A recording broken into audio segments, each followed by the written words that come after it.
Bonjour à tous les chômeurs, bonsoir à tous les travailleurs. Aujourd'hui on va parler d'un truc que les états font depuis la nuit des temps mais qu'ils essaient de cacher. Acheter de la violence, recruter des mercenaires pour faire les sales besognes sans mettre officiellement l'armée régulière dans le coup et l'image de l'état. Les sociétés militaires privées c'est pas une nouvelle invention, ce métier est aussi vieux que le monde. C'est juste que maintenant c'est emballé propre, enregistré légalement avec son numéro de TVA et ça fonctionne exactement comme n'importe quel service de sous-traitance, sauf qu'au lieu de livrer des pizzas tu livres la mort pour 300 000 $. C'est efficace, c'est légal, enfin presque, et c'est surtout très lucratif. On va voir comment le métier de mercenaire et le concept est en train de revenir en force à notre époque après avoir disparu depuis plusieurs siècles en Occident. Car pendant des siècles, la guerre en Europe c'était essentiellement ça. Des rois qui embauchaient des groupes de combattants professionnels en parallèle des forces qu'ils avaient déjà. Mais ces groupes avaient leurs propres méthodes, leurs propres stratégies, leurs propres règles. Tu avais les redoutables mercenaires suisses, les lansquenets allemands, des condottieri italiens, et chacun faisait la guerre à sa sauce. Sauf qu'au début des années 1600, un certain Maurice d'Orange-Nassau aux Pays-Bas a décidé de changer cette approche et s'est dit: pourquoi je me fais chier à coordonner une quinzaine de groupes qui font chacun leur truc, qui ne me sont pas fidèles et qui ne parlent même pas la même foutue langue, alors que je pourrais former une seule armée où tout le monde fait exactement la même chose. Maurice standardise donc les mouvements, les formations, l'entraînement, il a codifié ce qui est censé être une armée régulière. Et du jour au lendemain, les besoins d'avoir des mercenaires ont disparu petit à petit, car un soldat formé dans ton armée nationale coûte moins cher, il obéit et il est loyal surtout si tu lui injectes du patriotisme en intraveineuse. Le concept de mercenaire n'a jamais vraiment disparu et ce qui nous intéresse aujourd'hui c'est qu'il revient en force à notre époque moderne. Et c'est pas un accident. En 1989, les Nations Unies ont pondu une convention contre le mercenariat. Sauf qu'elle a été signée par une quarantaine de pays sur 93. Pourquoi aussi peu de pays l'ont signée? Car les mercenaires c'est du pay to win. Les pays qui l'utilisent ne l'ont pas signé. Les pays qui se le bouffent bien sûr l'ont signé. Et tout le monde fait semblant de pas comprendre. Bien sûr, les États-Unis, la Russie, la Chine, aucune des grandes puissances n'ont signé. Donc légalement personne ne peut rien faire. Et l'histoire des mercenaires 2.0 commence en Afrique du Sud. Mais avant de commencer notre histoire, vous connaissez la chanson, j'aimerais vous parler du VK Studio que je co-gère avec Valek. On va faire l'une des plus grosses mises à jour jusqu'à date. Pour rappel, c'est un accompagnement pour construire une vraie activité autour de la création de contenu et de l'image. C'est pas juste apprendre à bidouiller sur des logiciels de montage pour faire des intros trickshots sur Modern Warfare 2. On t'accompagne pour trouver des clients, te positionner, générer des revenus et surtout bosser pour toi. Le montage c'est juste le véhicule. La destination c'est de pas bosser pour quelqu'un d'autre toute ta vie afin de financer sa troisième baraque. Des centaines de membres ont changé de trajectoire professionnelle. Il y en a qui partaient de zéro, jamais monté une vidéo de leur vie et qui maintenant facturent beaucoup plus que n'importe quel job qu'ils ont pu avoir. Et là dans un mois il y a la plus grande mise à jour de l'histoire du VK Studio, on intègre l'intelligence artificielle. Et pour de vrai, pas un module gadget à la con collé à la fin pour faire moderne, ou pour pouvoir se vanter qu'il y a de l'IA. On automatise la recherche de clients, la création de sites internet et des portfolios, tout ça généré en quelques heures. Et ceux qui rentrent cette semaine ont accès à tout ça dès le lancement, au tarif actuel, sans surcoût et en plus avec une réduction. Tu peux cliquer sur le lien en description pour en savoir plus et on revient à la vidéo. Comme je l'ai dit avant la pub, notre histoire de mercenaires commence en Afrique du Sud. Fin des années 80, début des années 90, l'apartheid en Afrique du Sud s'écroule comme un immeuble pourri. Nelson Mandela sort de prison et devient président. Mais dans les casernes sud-africaines, il y a encore plusieurs milliers de soldats formés, entraînés au combat, expérimentés dans la contre-insurrection et surtout ils viennent de se retrouver sans job du jour au lendemain. Des mecs qui ont passé 10, 15, 20 ans à combattre les mouvements d'indépendance, à faire la police violente dans les townships noirs, à faire les entraînements les plus durs du continent africain. Et d'un coup, plus rien. Et plus de salaire qui rentre. C'est exactement dans ce contexte qu'un ancien lieutenant-colonel de l'armée sud-africaine, appelé Eben Barlow, a eu une idée simple mais brillante. Pourquoi ne vendrait-on pas nos compétences militaires aux plus offrants, plutôt que de moisir au chômage? Cet homme venait de réinventer la roue. Il venait de réinventer le mercenariat. En 1989, il fonde Executive Outcomes, d'abord comme une petite boîte de conseil militaire. Mais très rapidement, ça devient quelque chose de complètement différent. Et je vous spoil, il ne se contentait pas de faire des PowerPoint et des PDF comme une boîte de consulting à la con. Il n'envoyait pas des types avec des gilets pare-balles faire des rondes de nuit devant une usine ou un hôtel qui ne risque rien pour des riches parano. Non, Executive Outcomes, c'est une armée privée au sens littéral du terme. La boîte a des chars d'assaut, des hélicoptères militaires armés, de l'artillerie lourde, des véhicules blindés et du personnel aguerri formé au combat direct. Entre les années 1990 et 2000, Executive Outcomes emploie entre 2000 à 3000 personnes, tous d'anciens militaires d'élite. Et le premier gros contrat, c'est l'Angola. Là-bas, une guerre civile traîne depuis 1975. Le gouvernement face à l'UNITA. C'est un gouvernement de droite soutenu par les Américains. En 1993, l'UNITA lance une offensive majeure. Les troupes gouvernementales reculent de manière désordonnée. Le gouvernement angolais en panique appelle Executive Outcomes.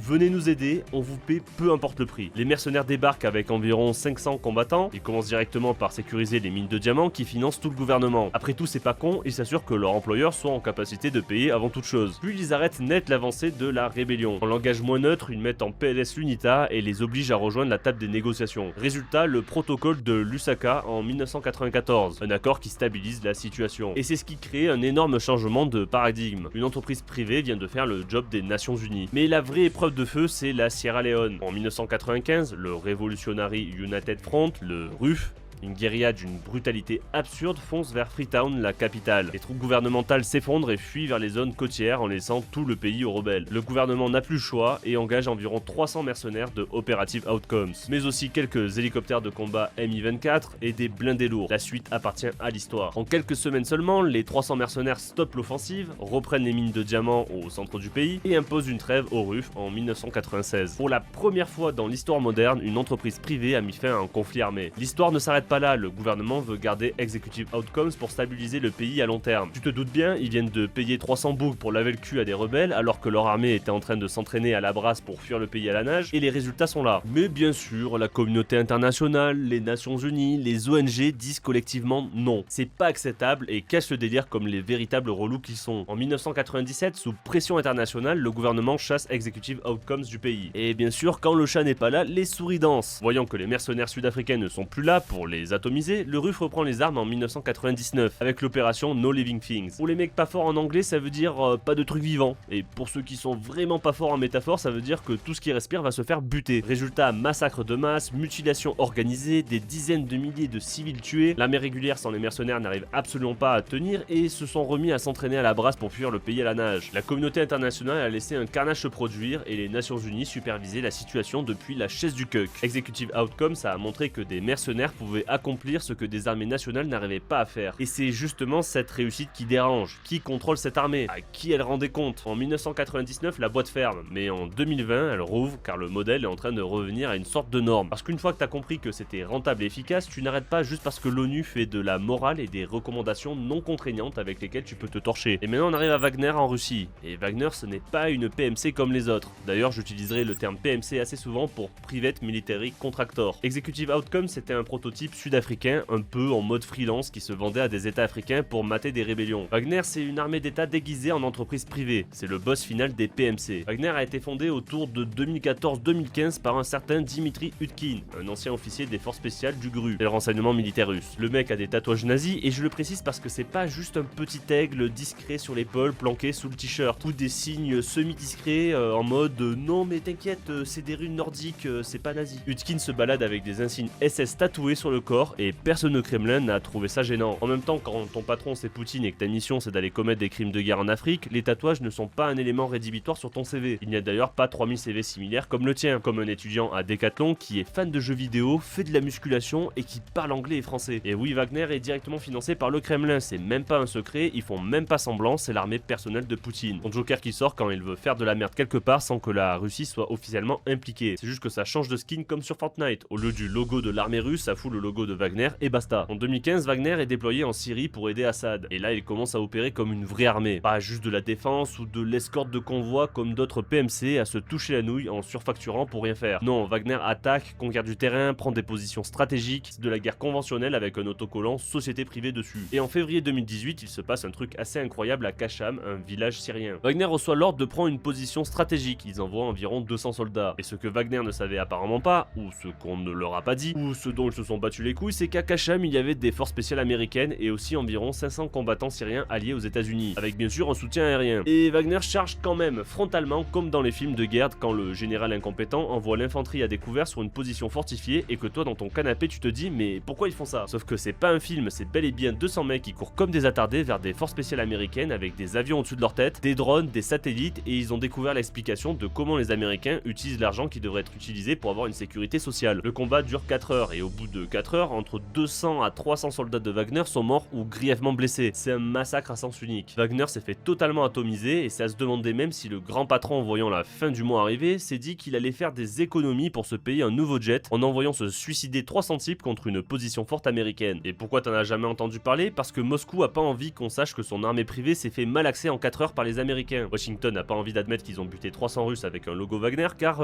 diplomatiquement c'est pas ouf. Et les médias pour eux, la Syrie c'est trop compliqué à expliquer car on sait même plus qui sont les méchants ou les gentils. Le nouveau barbu était méchant avant, mais maintenant il est gentil apparemment. Bref, vu qu'on leur a pas encore communiqué quoi dire, ils pondent des reportages sur cette femme qui continue à travailler jusqu'à 75 ans car le travail c'est la santé. Bon, bien sûr, il faut reculer l'âge de la retraite. Mais attendez, c'est pas fini car Wagner en Afrique c'est encore un autre niveau. À Moura au Mali, en mars 2022, Wagner, en collaboration avec l'armée malienne, a massacré entre 300 et 500 civils sans procès. Des gens qui n'étaient pas des combattants, juste des villageois qu'on soupçonnait d'avoir des liens avec des groupes armés. Et t'as pas besoin de preuves, t'as pas besoin de procès si tu payes Wagner. C'est un crime de guerre documenté. Et tu sais ce qu'il s'est passé derrière? Absolument rien. La communauté internationale a fait ce qu'elle a fait de mieux. Un communiqué de presse pour dire que c'est pas bien et qu'ils vont superviser la situation depuis la chaise du coq. Le vrai business model de Wagner, c'est pas la guerre, c'est le pillage. Tu envoies tes mercenaires dans un pays africain, tu dis on vient combattre le terrorisme, on est les gentils. Le gouvernement local te déroule le tapis rouge et pendant que tes mecs font semblant de chasser des terroristes, t'installes tes opérations sur les mines d'or du pays et tu pompes tout. L'or ne va pas au peuple malien ou centrafricain, il va dans les poches directement du Kremlin. C'est du colonialisme avec un rebranding. Les Européens on le faisait aussi avec des drapeaux et des missionnaires. Les Russes le font avec des mercenaires et un PowerPoint anti-terrorisme. Et c'est là qu'il faut comparer avec ce que font de vrais soldats, pas des clochards de guerre sous contrat. En 2013, quand le Mali appelle au secours parce que les islamistes descendent sur Bamako, la France lance l'opération Serval. En 24 heures seulement, l'armée française est sur place. En 3 semaines, ils ont repris Tombouctou et Gao qui étaient tombés aux mains des islamistes. C'était une masterclass de projection militaire, propre, nette, sans bavure. Alors attention, je dis pas que tout était parfait, le problème c'est qu'après avoir gagné la guerre en 3 semaines avec l'opération Serval, on est resté 10 ans avec l'opération Barkhane pour essayer de construire une paix qui ne venait jamais. On est passé du libérateur qui sauve Bamako à l'occupant qui s'enlise dans le sable. Et c'est cet épuisement, cette absence de solution politique qui a servi de tapis rouge à la propagande russe pour dire regardez, les Français ne servent à rien, on va faire mieux. Et le plus drôle dans l'histoire, la France n'est pas repartie avec les clés des mines d'or. L'opération a coûté des centaines de millions d'euros aux contribuables français sans aucune contrepartie en ressources. À la différence de ce que beaucoup de gens pensent sur internet. 0 g d'or a été pompé. Le but c'était d'empêcher la création d'un état terroriste, pas de faire un braquage. Et c'est ça la différence entre une armée souveraine qui fait de la géopolitique et une multinationale du crime qui fait de l'extorsion comme Wagner. Le plus pervers c'est que les pays africains payent maintenant des mercenaires russes qui se touchent la nouille et qui supervisent juste l'extraction de ressources. C'est comme si tu payais un serrurier pour changer ta serrure et qu'en échange il se servait dans ton frigo, dormait dans ton lit et au bout de 6 mois il t'explique que c'est chez lui. Et maintenant on quitte l'Afrique pour arriver à l'épisode le plus dingue de toute l'histoire des PMC et de Wagner, qui a littéralement failli changer la face du monde. En 2023, après la débâcle militaire russe en Ukraine, avec la fameuse opération spéciale de 2 semaines qui dure depuis des années, Yevgeny Prigozhin, le patron de Wagner à l'époque, organise une mutinerie. Le mec prend 25 000 combattants et marche sur Moscou. Littéralement 25 000 mercenaires armés jusqu'aux dents prennent la route en direction de la capitale russe pour expliquer au Kremlin et à Poutine qu'ils sont pas contents de servir de chair à canon dans des tranchées de merde en Ukraine. L'Afrique c'est plus facile à gérer quand il n'y a pas du matos occidentaux. Pendant une journée entière, le monde entier se demande si la Russie est en train de vivre un coup d'état. Les analystes géopolitiques deviennent fous, Twitter explose, je m'en souviens encore moi aussi, je supervisais la situation comme l'ONU, mais pas depuis la chaise du cuck, mais depuis la MacChair. C'était un truc digne d'un scénario de campagne de Call of Duty. Donc on a le chef d'une armée privée financée par le président russe qui se retourne contre lui et marche sur la capitale avec 25 000 hommes. Finalement Poutine négocie, Prigozhin arrête son avancée, un deal dont personne d'ailleurs ne connaît les termes, et 2 mois plus tard Prigozhin meurt par pur hasard dans un crash de son avion privé. En Russie, bizarrement, quand tu emmerdes Poutine et que ton avion tombe du ciel, c'est juste la météo. D'ailleurs, toutes les fenêtres en Russie sont parfaitement sécurisées et personne n'est jamais tombé d'un balcon par accident. Après la mort de Prigozhin, Wagner ne peut pas continuer avec le même nom. Trop de bordel, trop de visibilité, donc il se rebaptise en Africa Corps. Juste un rebranding, c'est la technique universelle des PMC. Tu commets des atrocités, tu changes de nom. Tu reprends le business le lundi matin comme si de rien n'était. On t'offre juste le nouveau t-shirt et le stylo bic avec le nouveau logo. Et le nom me termine car limite ça fait groupe de reggae. Tu penses fumer des joints en écoutant du Bob Marley alors que c'est des types qui commettent des crimes de guerre. Et maintenant on va passer à l'une des PMC les plus grosses des États-Unis. Et si vous connaissez pas Blackwater, c'est normal parce que c'est un nom qui a changé 4 fois, parce que comme on l'a dit juste avant, quand tu fais de la merde, il y a juste à faire semblant de fermer et de réouvrir sous un autre nom, comme un kebab après une fermeture administrative de l'hygiène. Blackwater a été fondé en 1997 par Eric Prince. Ce mec c'est un héritier, sa famille c'est de l'argent à la old money américaine, le genre de famille où tu nais déjà avec un compte en banque qui pèse plus que le PIB de certains pays. Et c'est justement le genre de pays qui va aller déstabiliser plus tard avec Blackwater. Car Eric Prince, avec tout cet argent, ne s'est pas dit qu'il va se la couler douce, ouvrir une ONG pour sauver les bébés phoques des coups de batte de baseball des Inuits, ou faire des œuvres d'art de merde en n'ayant aucun talent, et c'est pas grave car papa et maman ont l'argent et les contacts pour te faire des expositions. Non, il est devenu militaire chez les Navy Seals pendant quelques années. Puis il a décidé de se lancer dans le business des mercenaires en formant une véritable armée privée pour aller éclater des pays sous-développés. Et petit détail croustillant, sa sœur c'est Betsy DeVos, devenue secrétaire à l'éducation sous Trump. D'un côté de la famille, tu formes les enfants américains et de l'autre tu envoie des mercenaires massacrer des civils au Moyen-Orient. Deux salles, deux ambiances. Mais passons au vif du sujet. Le 16 septembre 2007, en pleine occupation américaine en Irak, une équipe de Blackwater arrive à Nisour Square à Bagdad. C'est un carrefour routier, il y a des civils, du trafic, des gens qui vont bosser, des gens qui rentrent chez eux. Rien d'anormal. Sauf que les mercenaires de Blackwater se mettent à ouvrir le feu sur la foule. Sans raison, comme sur la mission de Modern Warfare 2 à l'aéroport. Sauf que là, c'était n'oubliez pas d'arabe. 17 civils meurent, le rapport d'enquête est clair, aucune menace, aucun tireur embusqué, aucune arme pointée vers eux. Ils ont juste tiré dans le tas. Et là, tu te dis, bon, forcément, il y a eu des conséquences. Sauf que non, pendant des années, rien. Blackwater continue ses opérations. Le gouvernement américain continue de les payer. Et tu sais pourquoi? Parce que Blackwater n'est pas soumis aux mêmes lois que l'armée régulière. Et c'est tout l'intérêt d'une PMC. Tu fais le même boulot qu'un soldat, mais sans le cadre légal qui va avec. Comme si tu engageais un mec au black pour refaire ta cuisine et qu'il te pétait un mur porteur.